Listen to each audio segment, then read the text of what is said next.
WPLG 715, Fireman Kenny's on the air, helping you to stay safe in a world where danger never takes a vacation. On this episode of the Fireman Kenny Show podcast, we interview City of Brookfield Fire Department Community Risk Reduction Officer Michelle Garcia about Back to School Safety Month.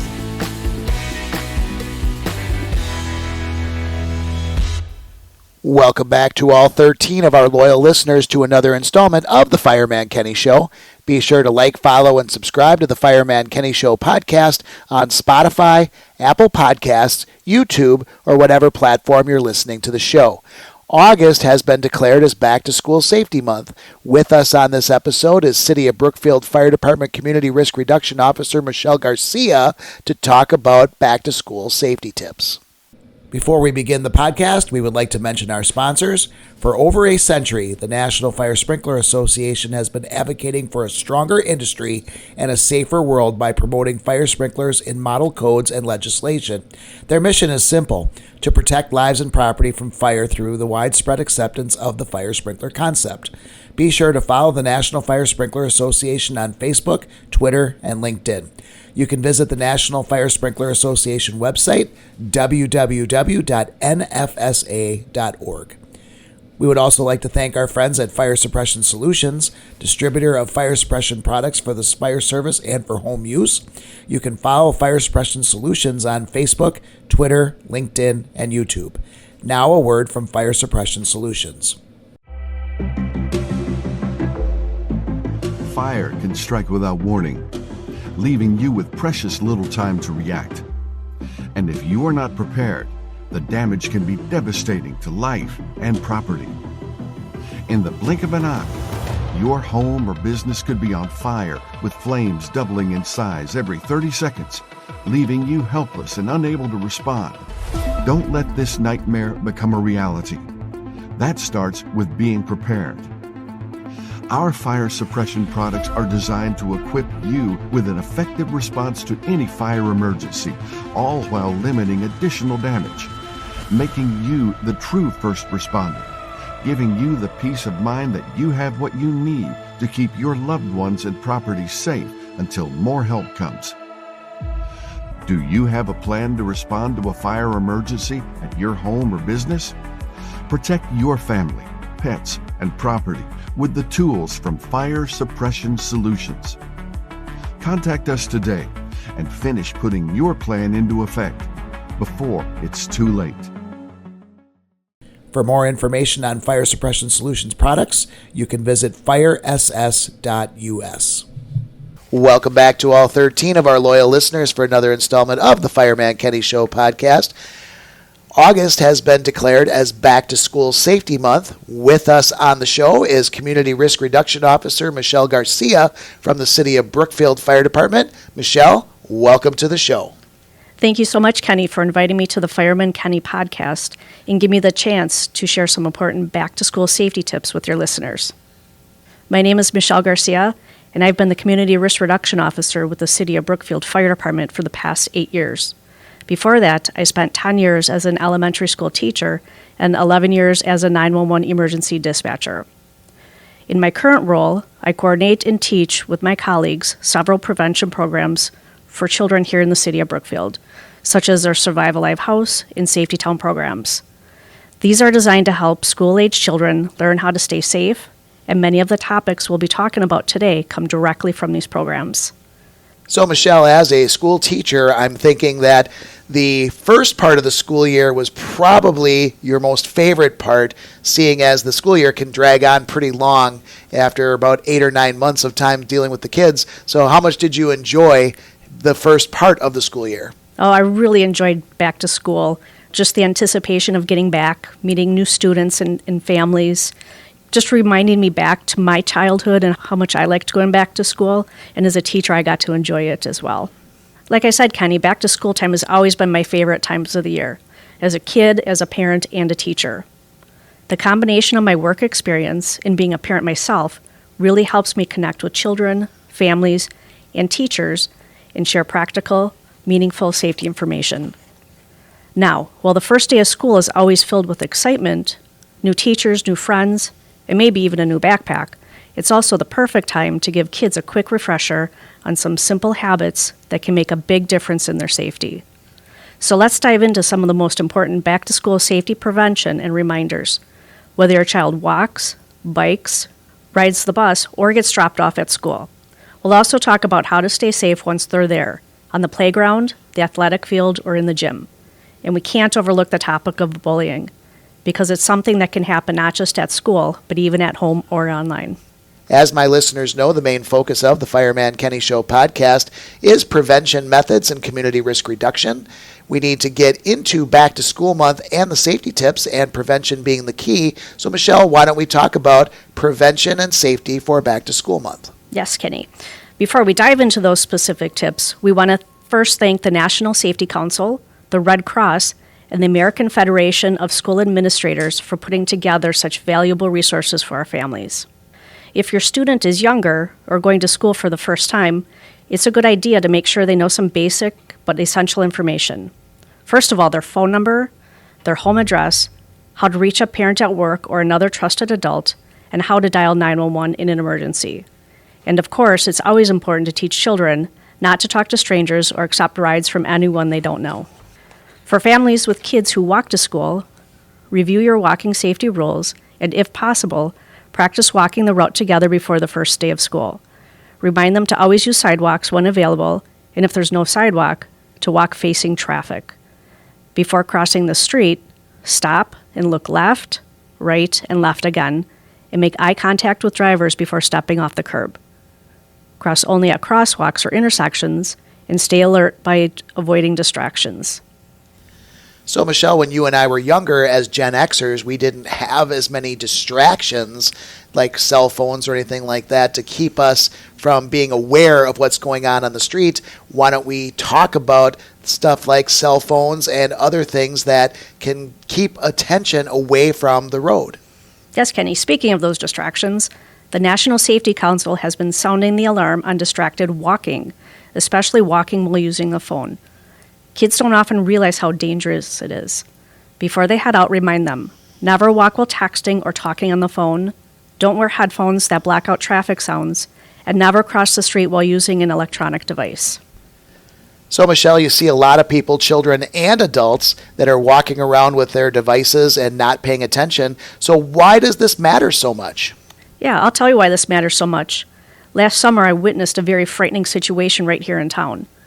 A group of children were crossing at the right location in the crosswalk. However, they ignored the crosswalk signals. They started walking while cars just received their green light. Thankfully, the drivers were paying attention. Some even had to stop right in the middle of the intersection so the kids could make across safely. It was a very close call, and a good reminder that rules only work if we follow them. So, Michelle, as we start the school year, there's a number of children who will be biking to school. Not only do the students who are riding the bikes need to be aware, but drivers as well. Let's talk about safety for bike riders for kids going to school. Yes, Kenny. Now for those kids who do ride their bikes to school, the rules of the road are just as important as the rules for walking. In fact, it's a great idea to practice riding the bike route to school together before the first day, so your child is comfortable and confident. They should always ride on the right side of the road with traffic and not against it, and always ride single file with friends. Before crossing any street, come to a complete stop, get off the bike, and walk it across. Staying alert is key, so no phones, no earbuds, and no distractions while riding, just like while walking. And here's a non-negotiable. Always wear a properly fitted helmet. The helmet should sit level on the head, not tilted back, with the strap snug under the chin.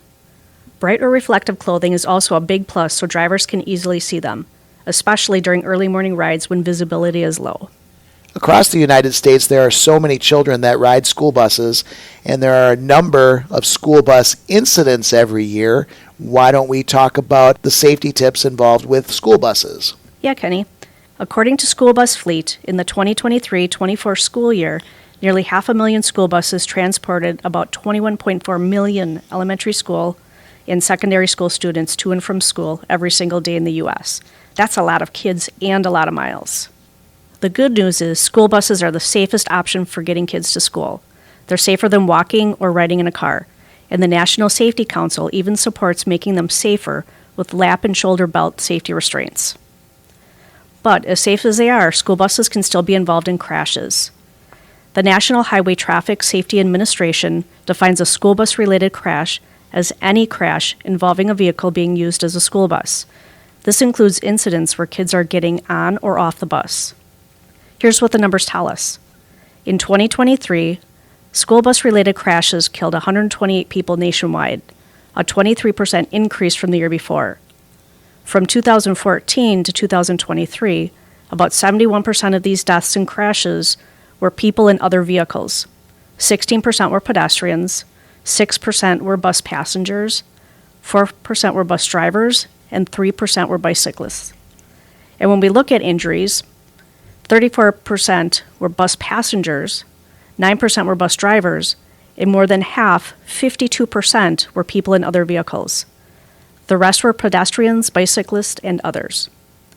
So, Michelle, by looking at the stats that you just gave, it appears that most kids are pretty much safe in the buses. It's the other people outside of the buses that have been in danger. Well, why don't we talk about some of the safety and the bus rules for the kids on the bus? While school buses remain the safest option for kids, we all share responsibility, the drivers, parents, and students, to follow the safety rules and stay alert around them. For bus riders, parents can make a huge difference by teaching and practicing school bus safety rules with their kids. First, always get to the bus stop on time. Rushing at the last minute can lead to trips, falls, and unsafe crossings. If your child is just starting to ride the bus, walk them to the stop for the first few days. Show them the safe way to get on and off the bus. Next, teach them to stand about 6 feet back from the curb. That's roughly 3 giant steps while waiting for the bus. And if they ever have to cross in front of the bus, they should walk along the side of the road until they're about 10 feet ahead. That way, the children and the bus driver can see each other clearly. Many buses have a yellow crossing arm that swings out to mark the safe distance. Teach your child to always walk beyond it before crossing, make eye contact with the bus driver, and then they should be able to safely cross. Another important safety tip is to never ever walk behind a school bus. Well, Michelle, another big option is driving the kids to school. And prior to where I'm living now, I lived right by the West Bend high schools, which was a nightmare when I was trying to get to work. Never having been a parent, I've never known the joys of dropping kids off and picking them up from school, but I'm sure it's pretty much a nightmare during those times trying to get kids safely to school and getting them safely home. Why don't we talk about the safety tips when dropping kids off and picking them up from school? Yeah, Kenny, bus safety isn't just about what kids do, it's also about what we do as adults behind the wheel. First of all, you should always stay alert and avoid distracted driving at all times, especially in school zones. Obey the posted speed limits and follow your school's drop-off and pick-off procedures exactly. When children are crossing, make eye contact so you know that they've seen you and that you've seen them. Never pass a school bus that's loading or unloading children. It's both dangerous and illegal. And remember, the 10-foot zone all the way around the school bus is the most dangerous for children. Stop far enough back so they can enter and exit safely without having to squeeze between you and the bus. Michelle, we've talked about the school bus safety as well as the safety for parents who are dropping off their kids at school or picking up their kids from school. But then the last 2 to 3 years of high school, for some kids, is a great experience being able to drive their own vehicles to school. Let's talk about the safety tips for teen drivers. Yeah, Kenny. Talking about our older students, those who are driving themselves to school, car crashes are the number one cause of death for teens. But the good news is there's a lot we can do to reduce that risk. The biggest reason teens crash isn't recklessness, it's inexperience. They simply haven't spent enough time behind the wheel in different conditions. That's why it's so important to keep practicing with new drivers every week, both before and after they get their driver's licenses. As parents, we also need to set the tone. Drive the way you want your teen to drive. Obey the speed limits, stay off your phone, and model safe, calm driving. And consider something called the new driver deal. It's an agreement between parents and teens that clearly lays out expectations, privileges, and consequences. It helps everyone stay on the same page and keep safety front and center. Those are some really great points, Michelle. And we need to point out that National Teen Driver Safety Week is October 19th through the 25th, and we can talk more on the show during the month of October to help bring those safety tips to the forefront.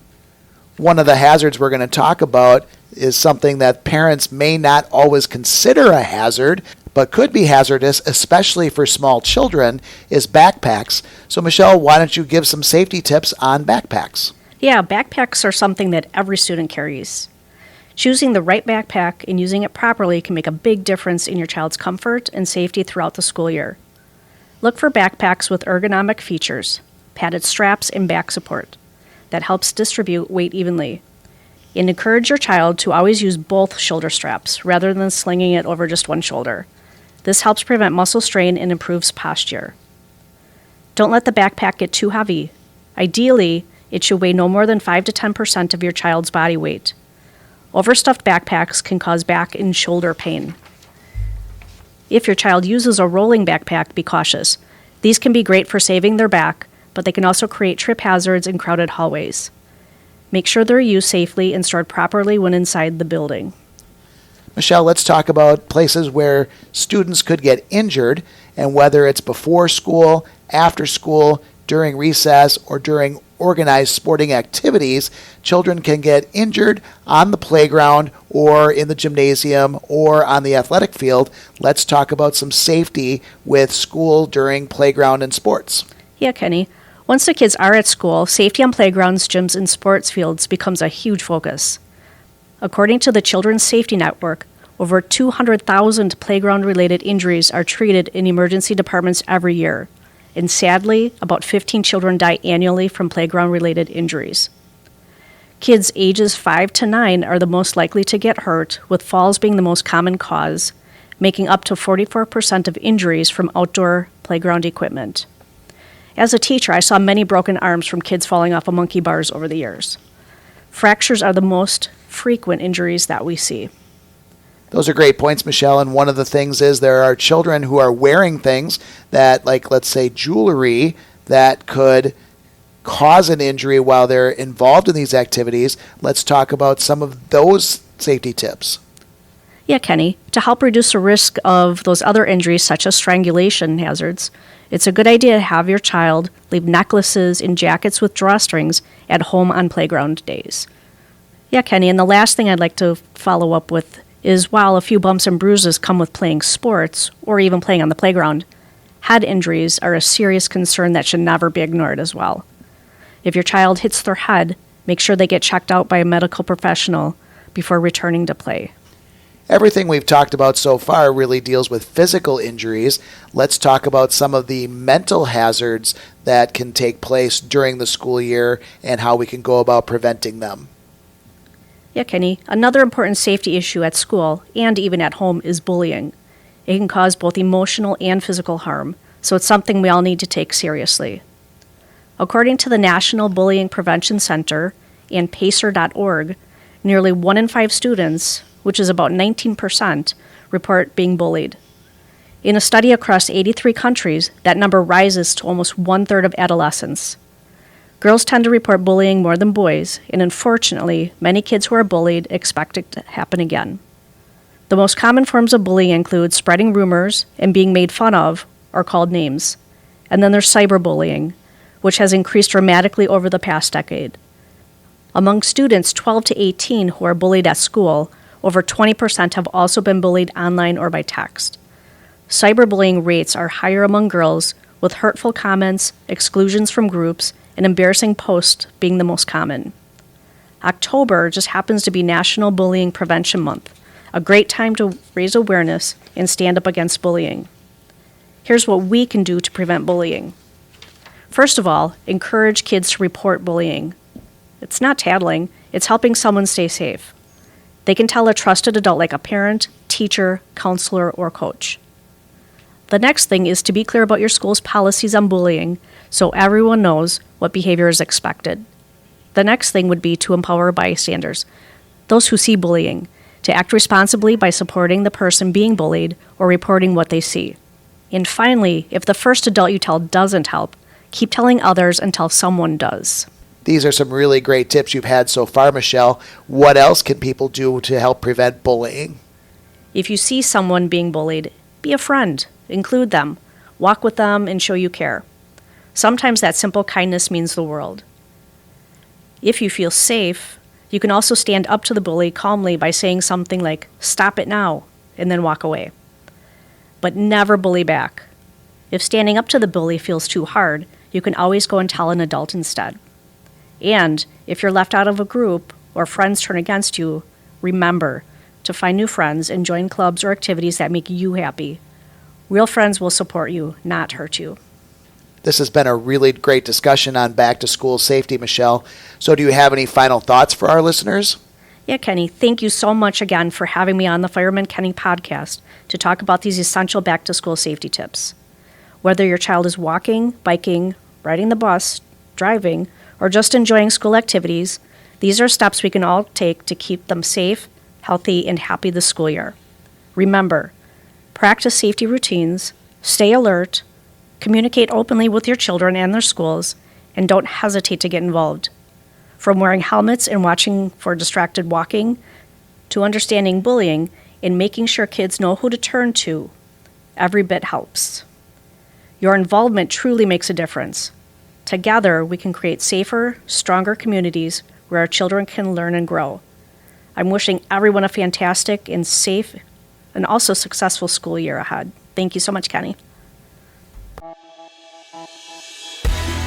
We would like to thank Michelle Garcia for the interview on back to school safety tips. For more information, you can visit the National Safety Council's website, www.nsc.org.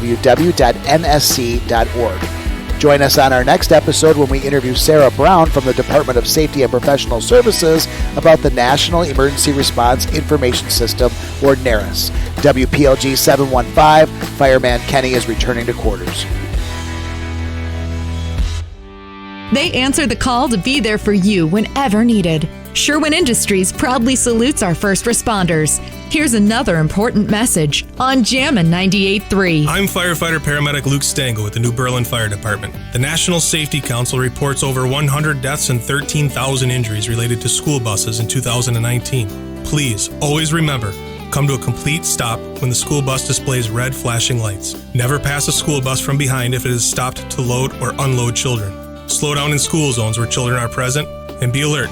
Following these safety tips will help keep our children safe from school bus-related accidents during the school year. Jammin' 98.3 and Sherwin Industries are proud to salute our first responders. Get more information and links to first responders throughout Southeast Wisconsin online now at jammin983.com.